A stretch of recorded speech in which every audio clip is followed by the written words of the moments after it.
Johnny here. This video is for Rossi 1973 100 subscribers contest. The object of the video is to show some albums of your favorite, or maybe a musician or band, an album that got you started looking more into them. And so I have about five titles I'm going to show. Rossi 1973. I guess he's over 100 subscribers now. He decided to do this contest. It's cool. Especially if you're a big Elvis fan, I would really check it out. And Beatles, especially Elvis to me. I'm one of his newer subscribers. Um, but he has really interesting videos. He has a good collection of Elvis stuff too. So I really enjoyed it. So I picked out about five titles I'm going to show. I feel like that are really significant. The first three are pretty predictable because they're in my username. So I'm just going to show those first. So I guess the first one I'm going to show is this one right here. Elvis 30 number one hits. When I really started liking Elvis when this came out. Initially, really, I saw him. What made me like him was watching his movie. One of his movies were on TV. Probably during around the 25th anniversary of his death. I was in 8th or ninth grade, I would say. I think 8th. And not too long after that, around the same time this came out, I remember we were at the store. I was in the car with my dad, and my mom went inside the store, and she came out with this for me, but she knew I was getting interested in Elvis. So she bought me this 30 number one hits. Oops. 30 number one hits. It's still a good place to start if you want to become an Elvis fan. And after that, I always loved music, but he even kickstarted it even more for me. And this will be the release. After that, lifelong session of being obsessed with Elvis. If you ask my family, they would tell you. This is the next one.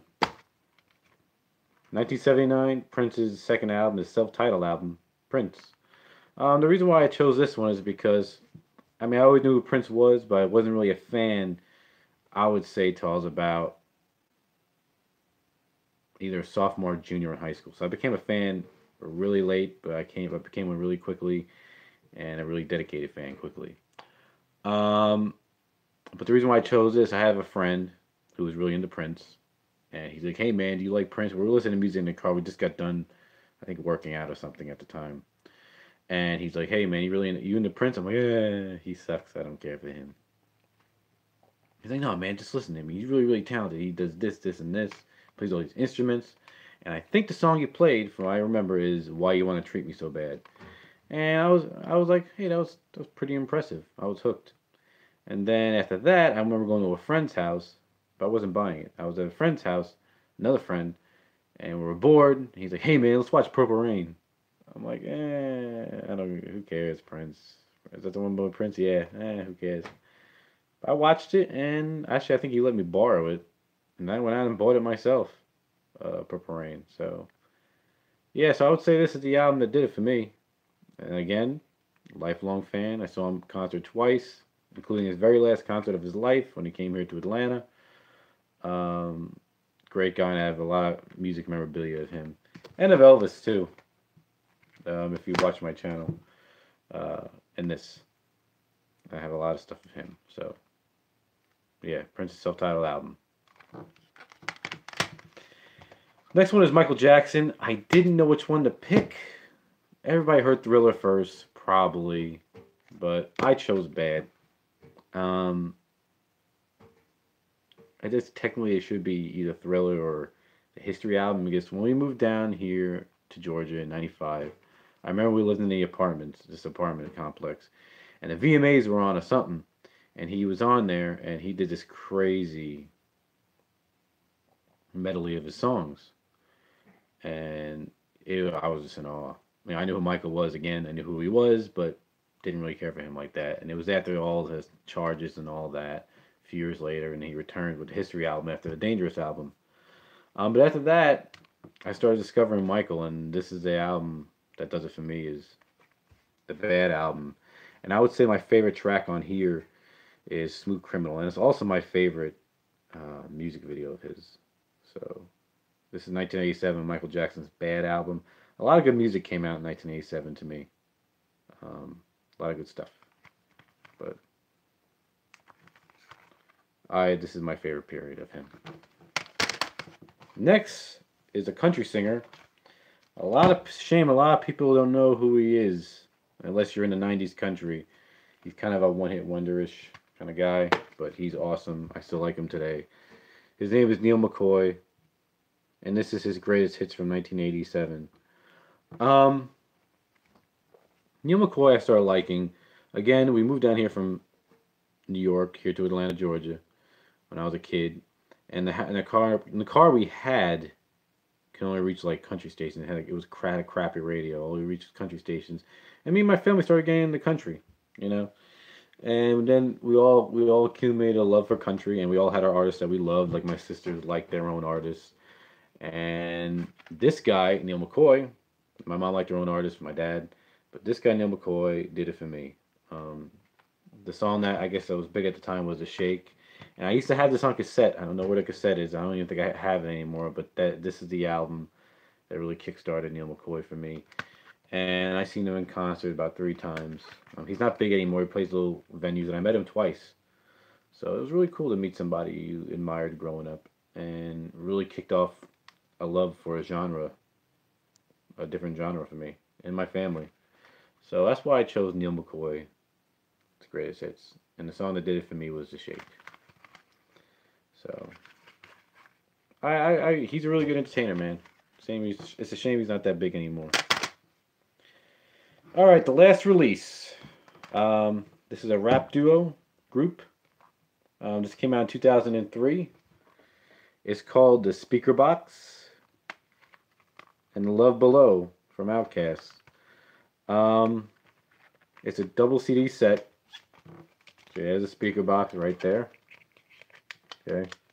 Just open like this, yeah. And there's The Love Below. The speaker box is really the big boy side, which this is big boy. And The Love Below, the pink CD, is really this guy, Andre 3000.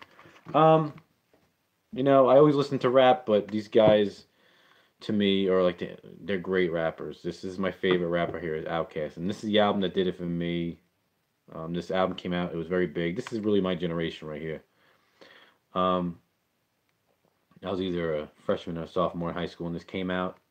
I used to bring this to school every day, bring my CD player, my headphones, and listen to this all day, especially the Love Below side.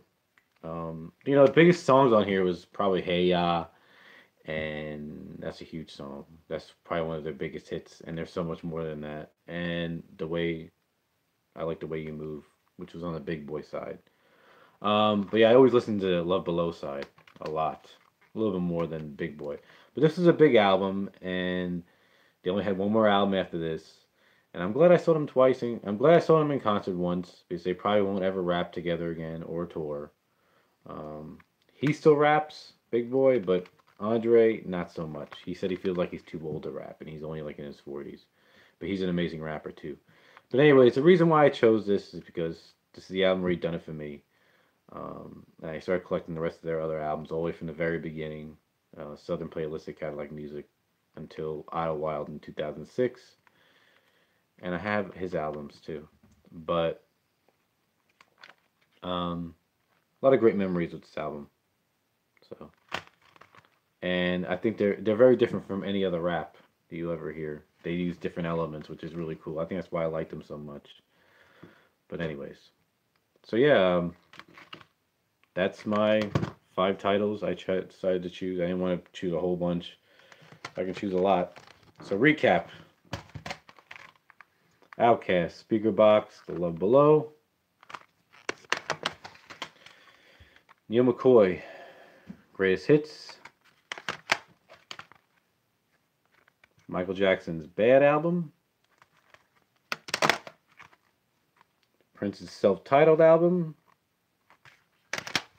And last but not least, Elvis Presley's 30 #1 hits. So yeah, that's my entry for this contest. Congratulations, Rossi, 1973, 100 subscribers. You have over 100, almost 200 now, I think. That's what I saw. But yeah, you'll probably get many more. You have a good channel, So, but anyways, thanks for watching. Whoever's gonna watch this, I have a few new subscribers. Thank you. Hopefully, I'll get as much as you do, Rossi. One day, I could be as good as you. Hey, all right. Everybody have a good day. See you later. Bye.